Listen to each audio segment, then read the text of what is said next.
पहली ब्रेक के बाद दोबारा आपको खुशामदीद कहता हूं। ब्रेक से पहले एक सवाल का जवाब दे रहा था जिसमें पूछा गया था कि डिस्क्रेशनरी लीव टू रिमेन के लिए अप्लाई करना चाहते हैं एक्सटेंशन के लिए, उनको कौन सी फीसों देने की ज़रूरत है और क्या उसका हिसाब बनेगा। तो मैं एक्सप्लेन कर रहा था कि discretionary leave to remain application के अंदर दो तरह की चीज़ें होती हैं। एक तो ये कि वो केस जहाँ पर आपने असाइलम अप्लाई किया और आपको रिफ्यूज़ किया गया असाइलम, और उसके साथ रिफ्यूज़ करते हैं उसी लेटर में आपको डिस्क्रेशन लीव दे दी जाती है। अगर तो वो चीज़ है तो आपने वो जो HPDL फॉर्म पहले होता था या जो FLRDL फॉर्म होता है वो वाला इस्तेमाल होना चाहिए। दूसरी सूरत में ये है कि आपने असाइलम अप्लाई किया, आपको रिफ्यूज़ कर दिया गया, और रिफ्यूज़ करने के बाद आप कुछ और करते रहे, कोई फ्रेश क्लेम, कोई अपील, कोई ये वो, और करते कराते किसी पॉइंट पर जाके उन्होंने कहा अच्छा बाबा फाइन, हम आपको डिस्क्रेशन लीव देने को तैयार हैं। अब ये जो दूसरी सिचुएशन है इसके अंदर मेरे नज़दीक आपकी होम ऑफिस की फीस भी देनी बनती है, आपका NHS सरचार्ज भी देना बनता है।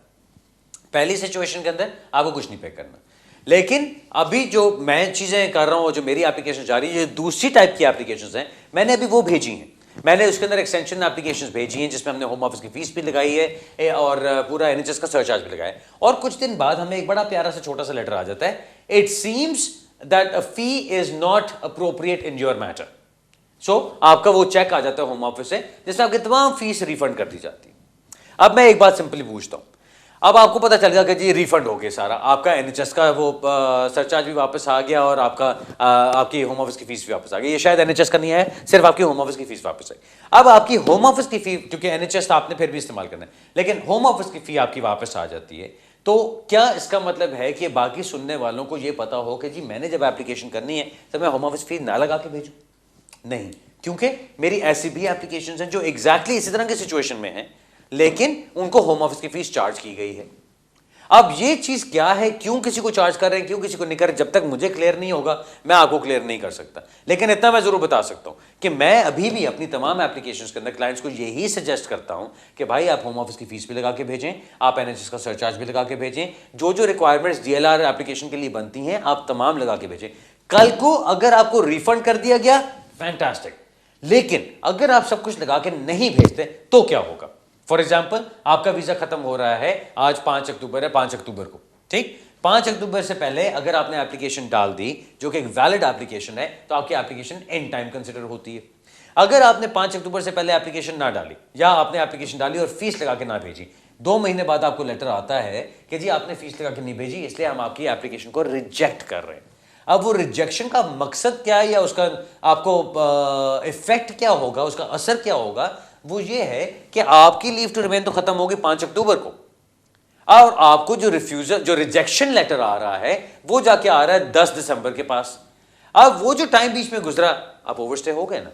अब क्या होगा, अब आपकी एप्लीकेशन को देखा जाएगा ये कह के कि जी आपकी एप्लीकेशन, अब आप जब दोबारा सबमिट कराते हैं, लेट्स से आप 15 दिसंबर को अपनी फीसें लगा के दोबारा सबमिट करते हैं, तो कहेंगे जी आपकी जो डेट ऑफ एप्लीकेशन है वो 15 दिसंबर है, वहां से आपका टाइम काउंट होगा। उसमें हो सकता है आपके केस को नए सिरे से देखा जाए कि आपकी डिस्क्रेशन लीव बनती भी है कि नहीं।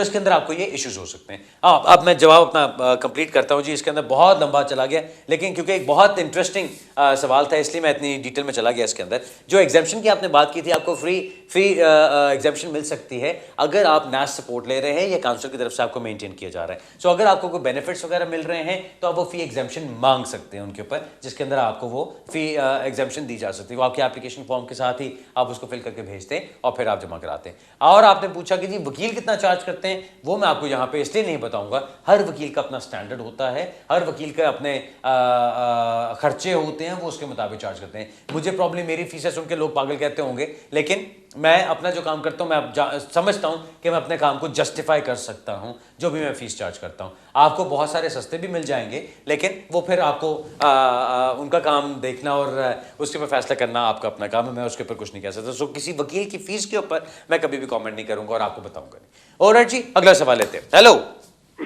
अस्सलाम वालेकुम अली भाई। जी वालेकुम सलाम। अली भाई नुमान बात कर रहा हूँ। मेरा सवाल ये था कि मेरे नेक्स्ट ईयर Tier 1 जनरल पे 5 इयर्स हो रहे हैं, उसी के साथ साथ मेरे 10 इयर्स भी कंप्लीट हो रहे हैं जी। मेरी wife Tier 1 general dependent visa पे है, 2 साल का एक बच्चा है। अब ये सुनने में आ रहा है कि अगर मैं 10 इयर्स पे भी अप्लाई करता हूँ तो क्या वो मेरी Tier 1 जनरल की जो मैंने एप्लीकेशन और एक्सटेंशन भेजी थी, तो क्या उसका वो टैक्स स्टेटमेंट HM रेवेन्यू से वेरीफाई कराएंगे कि जो फिगर्स मैंने इनकम की उस वक्त दी थी वो एग्जैक्टली मैच हो रही है टैक्स फिगर से?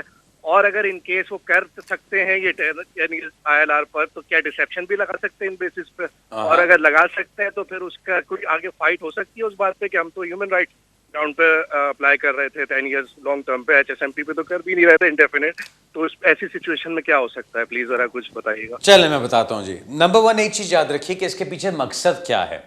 हो ये रहा था कि जब लोगों को टीयर 1 या HSMP उनके पास चल रहे थे, जब उनको एक्सटेंशन की बारी आती थी तो उनको एक पॉइंट्स स्कोर करने होते थे। वो पॉइंट्स स्कोर करने के लिए उनको एक इनकम दिखानी होती थी। अब क्या हो रहा था कि लोग धड़ाधड़ जाते थे अकाउंटेंट्स के पास, या लोग आपस में बैठ के मशवरे करते थे कि जी हम क्या कर सकते हैं, और फिर उनको बैठ कर समझाया जाता था कि भाई इतने पैसे आपने दिखाने हैं, अकाउंट्स में डाल के दिखा दो उनको, और ये आप होम ऑफिस को भेज दें, जिसके ऊपर कि आपको वीज़ा लगकर आ जाएगा। आपने वो कर दिया, आपने वो होम ऑफिस को जमा करा दिया।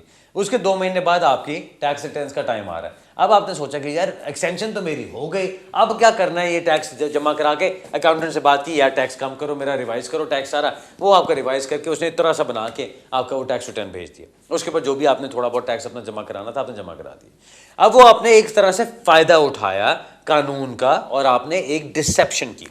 अब जब आपकी बारी आती है 10 ईयर्स की बेस पे अप्लाई करने के लिए, या आपकी बारी आती है टीयर 1 जनरल की 5 ईयर्स की बेस पे अप्लाई करने के लिए, what ever it may be, आप जब वो अप्लाई करते हैं, होम ऑफिस अब जो चीजें कर रहा है उनका काम ये है कि they need to satisfy themselves. उन्होंने अपने आप को इस बात का यकीन दिलाना है कि आपने कहीं पे भी कोई 2 नंबरी नहीं की। सो वो क्या करते हैं, वो चल पड़ते हैं एक फिशिंग एक्सपेडिशन के ऊपर, जिसको हम कहते हैं कि जी जिस तरह वो बस एक शिकार पे निकलें कि अच्छा बस किसी तरह से कोई आपकी वीकनेस मिल जाए। अब जब वो देखेगा केस वर्कर आपका कि जनाब ये नुमान साहब बैठे हैं, इन्होंने टीयर 1 जनरल के लिए अप्लाई किया और टीयर 1 जनरल की बेसिस पे इनको एक्सटेंशन भी मिल गई।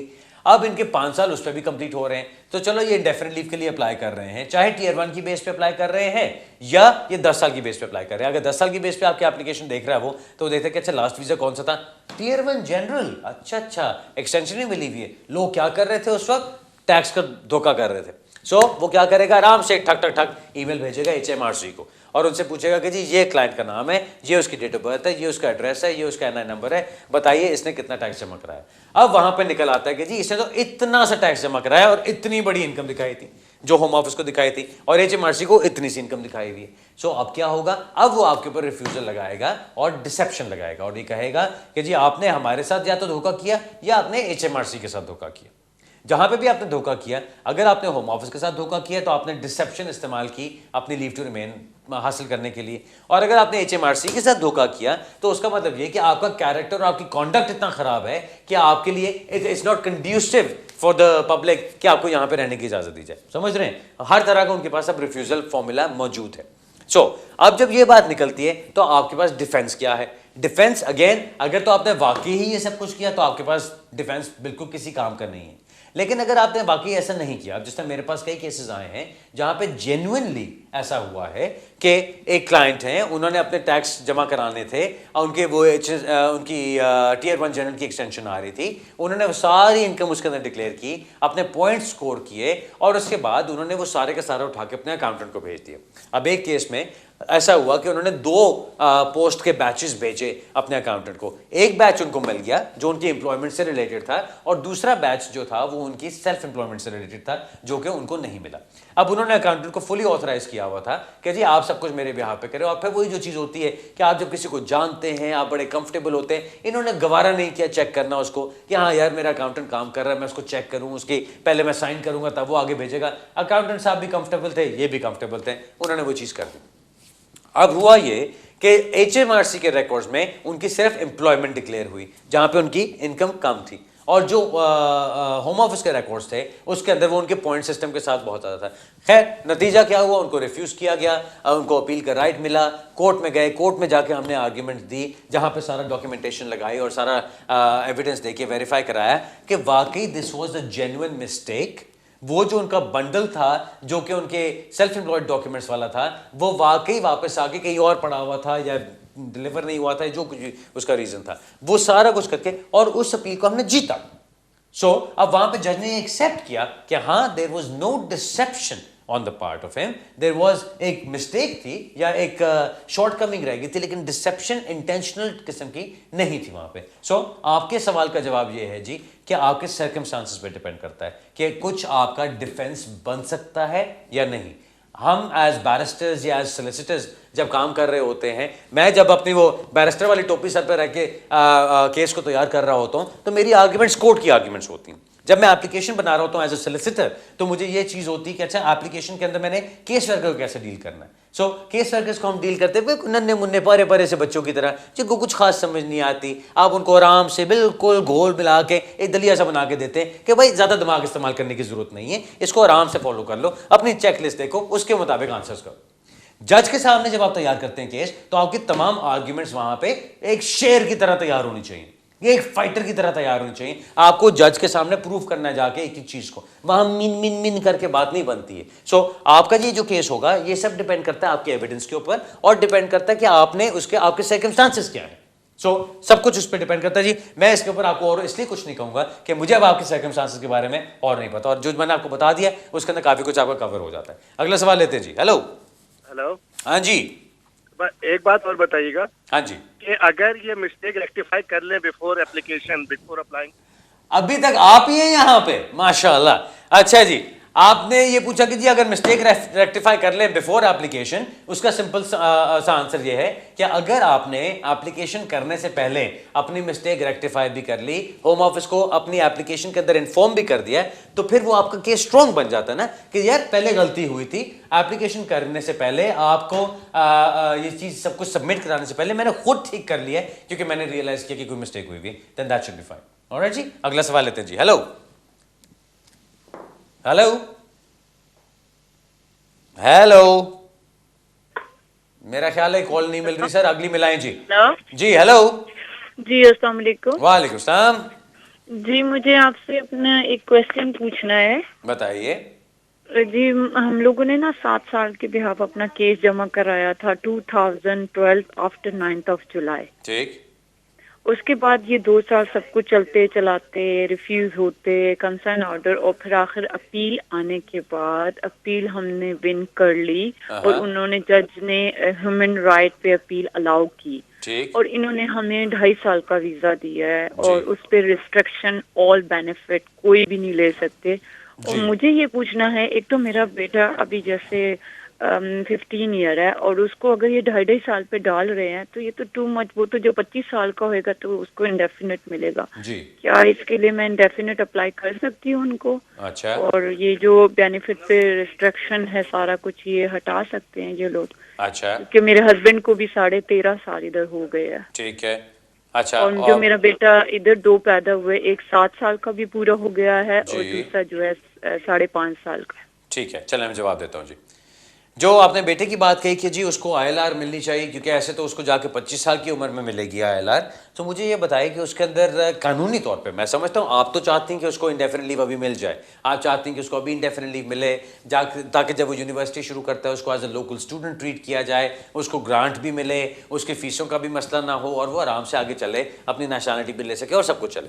लेकिन कानून के अंदर इस वक्त जिस तरह होम ऑफिस चल रहा है उसके अंदर वो ये नहीं मान रहे कि आपके बेटे की अभी एलिजिबिलिटी बनती है फॉर ILR। वो ये कह रहे हैं कि जी हमने मान लिया कि आपके बच्चे को यहां से निकालना ज्यादती होगी, हमने मान लिया कि उसको 7 साल से ज्यादा यहां पर हो गए, इसलिए हम उसको डिस्क्रेशनरी लीव देने को तैयार हैं, जिसका मतलब ये कि अगर आप यहां पे रहना चाहें तो रह सकते हैं। अब बात आती है कि अगर उसने कल को यूनिवर्सिटी जाना है तो क्या होगा, क्या यूनिवर्सिटी की फीसें उसको देनी पड़ेंगी? उसको पढ़ने से कोई नहीं रोकेगा क्योंकि उसके पास स्टेटस भी है और वो पढ़ना चाहता है, लेकिन उसको ग्रांट इसलिए नहीं मिलेगी, जहां तक मुझे पता है, मैं इसके बारे में कोई बहुत ज्यादा तो नहीं जानता, लेकिन जहां तक मुझे पता है उसको ग्रांट इसलिए नहीं मिलेगी कि उसके पास सेटल स्टेटस नहीं है। सो आप अगर उसकी इंटरनेशनल फीस देने को तैयार हैं तो फिर वो अपनी पढ़ाई बिल्कुल जारी रख सकता है, उसमें किसी किस्म का कोई मसला नहीं होगा, और वो आगे से अपनी एजुकेशन कंप्लीट कर सकता है जिस तरह से भी करना चाहे। अगर आप सिर्फ ये कहें कि नहीं जी इंडेफिनिटली बहुत दूर है, वो आपकी कोई आर्ग्यूमेंट नहीं बनती इंडेफिनिट लीव हासिल करने के लिए, क्योंकि होम ऑफिस की तरफ से, इमिग्रेशन रूल्स की तरफ से जो चीज़ कही जा रही है वो सिंपली ये है कि 9 जुलाई 2012 के बाद जिन लोगों को डिस्क्रेशन लीव दी जाएगी उनको डिस्क्रेशन लीव 2.5 साल की दी जाएगी। अब आपका दूसरा पॉइंट आता है कि जी आपको बेनिफिट्स अलाउड नहीं है।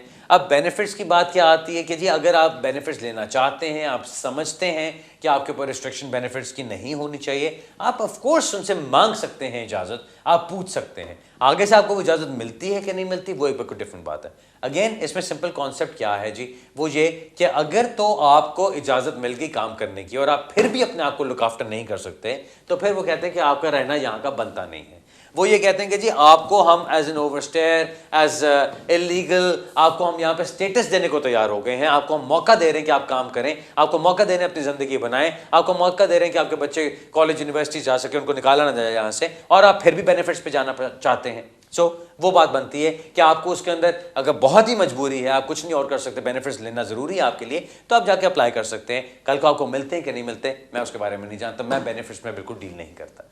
ऑलराइट जी, अब एक और ब्रेक का टाइम हो रहा है जी, ब्रेक से वापस आते हैं, फिर अगला सवाल लेते हैं। मिलते हैं थोड़ी सी देर में दोबारा।